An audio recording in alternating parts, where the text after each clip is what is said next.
Good morning dear students. तो आज हम पढ़ेंगे टेंस के बारे में। काय के बारे में पढ़ेंगे हम? टेंस के बारे में। तो सबसे पहले टेंस।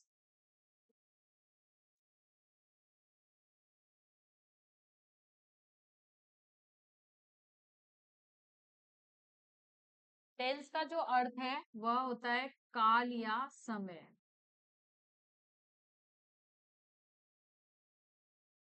क्या होता है टेंस का अर्थ? काल या समय। तो टेंस मुख्यतः तीन प्रकार के होते हैं। प्रेजेंट टेंस,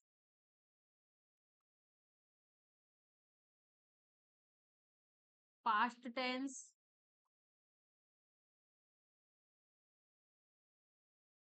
और फ्यूचर टेंस।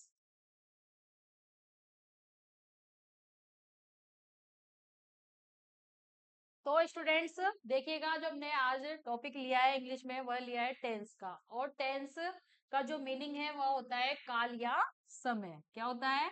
काल या समय। और इस काल या समय को तीन भागों में बांटा गया है। कितने भागों में बांटा गया है? तीन भागों में। पहला है प्रेजेंट टेंस, दूसरा है पास्ट टेंस और तीसरा है फ्यूचर टेंस। और इसका जो मीनिंग है वह होता है प्रेजेंट टेंस का वर्तमान काल,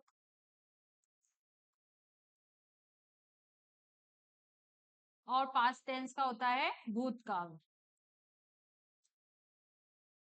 और फ्यूचर टेंस का होता है भविष्य काल। तो यह तीन प्रकार के टेंस होते हैं, प्रेजेंट टेंस, पास्ट टेंस और फ्यूचर टेंस। तो प्रेजेंट टेंस का मतलब होता है वर्तमान काल, और पास्ट टेंस का होता है भूतकाल, और फ्यूचर का होता है भविष्य काल। तो काल को तीन भागों में बांटा गया है। वर्तमान काल, तो इसकी डेफिनेशन लिखेंगे हम, जो समय वर्तमान में चल रहा है। जो समय वर्तमान में चल रहा है तो वह तो होता है प्रेजेंट टेंस। क्या होता है? Present tense. और जो समय गुजर चुका है, जो समय गुजर चुका है उस वह समय आता है भूतकाल में। किसमें आता है? भूतकाल में। और तीसरा है हमारा भविष्य काल। भविष्य काल का मतलब होता है जो आने वाला समय है, जो आने वाला जो समय है, आने वाला समय, इसको कहते हैं हम फ्यूचर। फ्यूचर यानी कि भविष्य। ये किसमें आता है? भविष्य काल में। किसमें आता है? भविष्य काल में। तो हमने इन तीनों टेंसों को अच्छे से पढ़ लिया है कि प्रेजेंट टेंस का मतलब होता है वर्तमान काल, और पास्ट टेंस का मतलब होता है भूतकाल, और जो फ्यूचर टेंस है इसका मतलब होता है भविष्य काल। यानी कि वर्तमान काल जो कि अभी चल रहा है वह समय वर्तमान काल कहलाता है। और पास्ट टेंस जो भूतकाल, पास्ट टेंस का मतलब होता है भूतकाल, जो समय गुजर चुका है वह भूतकाल के अंतर्गत आता है। और तीसरा हमने लिया है फ्यूचर टेंस। तीसरा टेंस क्या है?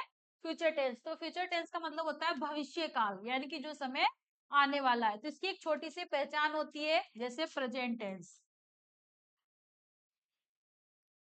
प्रेजेंट टेंस जो होता है इसकी जो पहचान होती है, इसमें वाक्य के अंत में आता है ता है, ती है, ते हैं आदि शब्द आते हैं। जो प्रेजेंट टेंस होता है इसमें वाक्य के अंत में ता है, ती है आदि शब्द आते हैं। जैसे एग्जाम्पल के लिए हम लेंगे कि राम विद्यालय जाता है। राम विद्यालय जाता है। तो इसमें देखेंगे हम, जो अंत में है वह क्या आ रहा है? ता है। क्या है अंत में? ता है। तो इसमें कौन सा टेंस होगा? Present tense. यानी कि ये जो कार्य है वर्तमान काल में हो रहा है। कौन से में हो रहा है? वर्तमान काल में। तो ये हमारा पहला एग्जाम्पल हो गया। और दूसरा एग्जाम्पल हम लेते हैं। तो दूसरा एग्जाम्पल है हमारा, जैसे कि मोहन पुस्तक पढ़ता है। मोहन पुस्तक पढ़ता है। तो इसमें भी देखेंगे हम, वाक्य के अंत में क्या आ रहा है? ता है। क्या आ रहा है? ता है। तो इसमें भी कौन सा टेंस है? प्रेजेंट टेंस है। तो प्रेजेंट टेंस की ये पहचान होती है कि जिसमें वाक्य के अंत में ता है, ती है, ते है आदि शब्द आते हैं, वहां पर प्रेजेंट टेंस होता है। ठीक है। तो ये प्रेजेंट टेंस बहुत अच्छे से समझ में आया होगा आपको। तो ये प्रेजेंट टेंस की डेफिनेशन होती है। और प्रेजेंट टेंस की पहचान इसी से होती है, जिसका जो काम है वह वर्तमान काल में होता है, और इसका जो वाक्य के अंत में क्या क्या आता है? ता है, ती है, ते है आदि शब्द आते हैं। तो एग्जाम्पल के लिए हमने देख भी लिया है कि राम विद्यालय जाता है, इसमें अंत में ता है आ रहा है। तो यह जो कार्य है वर्तमान काल में हो रहा है, इसमें कौन सा टेंस होगा? प्रेजेंट टेंस होगा। वैसे हमने दूसरा एग्जाम्पल लिया है, मोहन पुस्तक पढ़ता है, तो इसमें भी अंत में ता है आ रहा है, तो यहाँ पर भी प्रेजेंट टेंस होगा। ठीक है, तो नेक्स्ट देख लेते हैं हम पास्ट टेंस।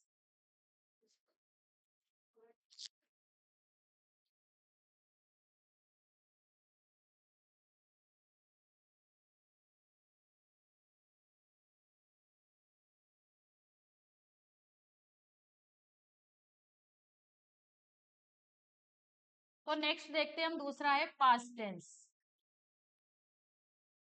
पास्ट टेंस का मतलब क्या बताया था? भूतकाल। क्या बताया था? भूतकाल। तो इसकी जो वाक्यों के अंत में क्या आता है इसमें? ता था,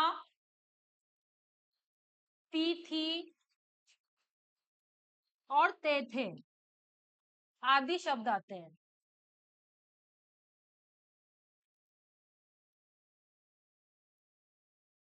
यानी कि पास्ट टेंस में वाक्य के अंत में आता है ता था, ती थी और ते थे आदि शब्द आते हैं। एग्जाम्पल के लिए हम देख लेते हैं, जैसे जैसे हमने प्रेजेंट टेंस में देखा था वैसा ही हम एग्जाम्पल लेते हैं। जैसे राम विद्यालय जाता था, राम विद्यालय जाता था, तो हमने प्रेजेंट टेंस में यही देखा था कि राम विद्यालय जाता है, तो उसमें ताहे आ रहा था, तो वहां पे क्या था? Present tense. और यहाँ पर आ रहा है ता था, यानी कि यह जो कार्य है वह भूतकाल में हो रहा है। किसमें हो रहा है? भूतकाल में। तो यहाँ पर कौन सा टेंस होगा? Past tense. कौन सा टेंस होगा? Past tense. यानी कि हम हिंदी के वाक्य में अंत में देखेंगे कि अंत में जो पहचान है वह क्या आ रही है, और उससे ही हम पता लग जाएगा कि इसमें क्या आएगा। तो इसमें देखो ता था आ रहा है, तो इसका जो टेंस है वो कौन सा टेंस होगा? Past tense. यानी कि जो कार्य है वह भूतकाल में हो रहा है। वैसे ही हम दूसरा एग्जांपल देखते हैं, तो दूसरा एग्जांपल वही प्रेजेंट टेंस में लिया था, वही लेते हैं हम। मोहन पुस्तक पढ़ता था, मोहन पुस्तक पढ़ता था, तो इसमें भी क्या आ रहा है? पीछे ता था। क्या आ रहा है? ता था। तो इससे हमें पता चल जाता है कि यह कौन सा काल है? पास्ट, जो पास्ट टेंस है, यानी कि जो ये कार्य है वो भूतकाल में हो रहा है। यानी कि हम इसको पहचान देखने से हमें पता चल जाता है कि यह टेंस कौन से टेंस का, यह वाक्य सॉरी किस टेंस का है। तो ता था यहाँ पर कौन सा वाक्य टेंस है? भूतकाल, यानी कि पास्ट टेंस। तो इसके लिए हमें पहचान याद होना चाहिए कि कौन से टेंस की कौन सी पहचान होती है। तो यहाँ पर आपको अच्छी तरह समझ में आ गया है कि पास्ट टेंस क्या होता है, प्रेजेंट टेंस क्या होता है। आपको सिर्फ वाक्य के अंत में देखना है कि वाक्य के अंत में क्या पहचान आ रही है, और यदि प्रेजेंट की पहचान हो तो वहां पर प्रेजेंट टेंस होगा, और जहां पर ता था, ती थी, ते थे ऐसे वर्ड आते हैं तो वहां पर पास्ट टेंस होगा। ठीक है, तो हम नेक्स्ट देख लेते हैं इसके बाद।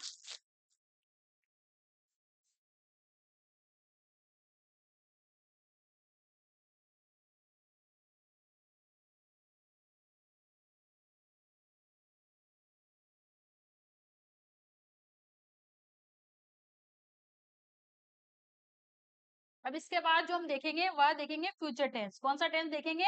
Future tense. नंबर 3 है हमारा फ्यूचर टेंस।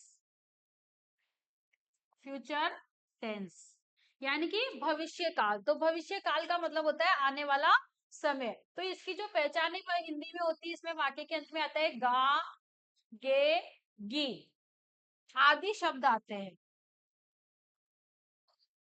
आदि शब्द आते हैं। तो वही एग्जाम्पल लेंगे हम जो कि हमने प्रेजेंट और पास्ट में लिए थे। तो एग्जाम्पल नंबर 1, राम विद्यालय, राम विद्यालय जाएगा, राम विद्यालय जाएगा। तो हम इसमें देखेंगे हिंदी के वाक्य में, देखो अंत में क्या आ रहा है? गा। क्या आ रहा है? गा। तो यहाँ पर हमने जो फ्यूचर टेंस की पहचान पढ़ी है वह पढ़ी है कि इसमें अंत में वाक्य में गा आएगा। तो देखो राम विद्यालय जाएगा, यानी कि ये जो कार्य है वह फ्यूचर में हो रहा है, यानी कि भविष्य में हो रहा है। यहाँ पर हमें पढ़ने पे पता चल रहा है कि इसमें जो इस वाक्य में वह हमें भविष्य के बारे में बता रहा है। किसके बारे में बता रहा है? भविष्य के बारे में बता रहा है। तो राम विद्यालय जाएगा, इसमें कौन सा टेंस हो जाएगा? Future tense. वैसे ही हम एक एग्जांपल और लेते हैं दूसरा, मोहन पुस्तक पढ़ेगा। तो यहाँ पर भी देखेंगे हम वाक्य के अंत में क्या आ रहा है? गा। क्या आ रहा है? गा। तो यहाँ पर भी कौन सा टेंस होगा? Future tense. कौन सा टेंस होगा? Future tense. तो ये देखिएगा आप, ये जो थी ये तीनों टेंसों की एक साधारण सी पहचान थी। क्या थी ये? एक साधारण सी पहचान थी कि हम इतना सा जानकर ये पता लगा सकते हैं कि किस वाक्य में कौन सा टेंस है, और जब हम इन टेंसों को डिटेल से पढ़ेंगे तो और अच्छे से समझ में आएगा। ये सिर्फ मैंने आपको थोड़ी नॉर्मल सी जानकारी दी है टेंस के बारे में। तो आप देखिएगा जो टेंस होते हैं इनके भी कितने कितने भाग होते हैं, चार चार भाग होते हैं। कितने कितने भाग होते हैं, चार। मुख्य रूप से तो टेंस होते हैं तीन प्रकार के। कितने प्रकार के होते हैं, तीन प्रकार के, प्रेजेंट, पास्ट और फ्यूचर। और इनकी मैं तुम्हें सामान्य जानकारी बताई है। तो अब देखना इनके जो टेंस है इनके भी चार चार पार्ट होते हैं। तो इस प्रकार ये कितने टेंस हो जाते हैं, चार। चार इसके और चार इसके और चार इसके, तो इस प्रकार कुल टेंस हो जाते हैं 12। कितने हो जाते हैं, 12।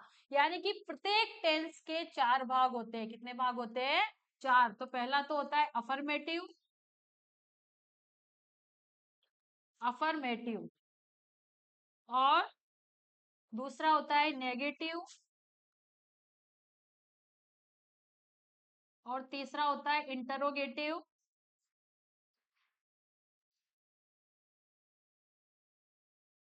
और चौथा होता है इंट्रोगेटिव नेगेटिव।